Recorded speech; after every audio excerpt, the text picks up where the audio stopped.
Hi dears, ഏറ്റവും important ആയ ഒരു ഭാഗമാണ് velocity of circulation of money എന്ന് പറഞ്ഞ ഭാഗം. അതായത് പണത്തിന്റെ ചാക്രിക പ്രവേഗം. അതായത് ഇതിന്റെ ചോദ്യം എങ്ങനെയാണ് ചോദിക്കുന്നത് വെച്ചാൽ how does money work in the economy, പണം സമ്പദ് വ്യവസ്ഥയിൽ പ്രവർത്തിക്കുന്നത് എങ്ങനെ എന്നുള്ള രീതിയിലായിരിക്കും ഒരു ചോദ്യം ചോദിക്കാം. അപ്പോൾ ഇത് കൃത്യമായിട്ട് പഠിച്ചിരിക്കണം, കാരണം ഇത് റിപ്പീറ്റ് ആയിട്ട് വന്നിട്ടുള്ള ഒരു ക്വസ്റ്റൻ ആണ്.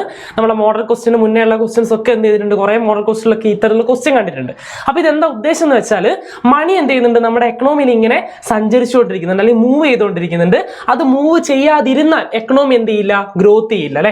അതേസമയം മണി നല്ലപോലെ മൂവ് ചെയ്താൽ മാത്രമേ എക്കണോമി നല്ല രീതിയിൽ ഗ്രോത്ത് ചെയ്യുള്ളൂ. അത് നമുക്ക് അറിയുന്ന കാര്യമാണ്. അപ്പൊ മണി എന്ത് ചെയ്യുന്നുണ്ട്, ഒരാളുടെ കയ്യിൽ നിന്ന് മറ്റൊരാളുടെ കയ്യിലേക്ക് എക്സ്ചേഞ്ച് വഴി നമ്മൾ സാധനങ്ങൾ സേവനങ്ങളൊക്കെ വാങ്ങുന്നതിന്റെ ഭാഗമായിട്ട്, ഗുഡ്സ് ആൻഡ് സർവീസ് വാങ്ങുന്ന ഭാഗമായിട്ട് മണി എന്ത് ചെയ്യുന്നുണ്ട്, എക്സ്ചേഞ്ച് ചെയ്യപ്പെടുന്നുണ്ട്.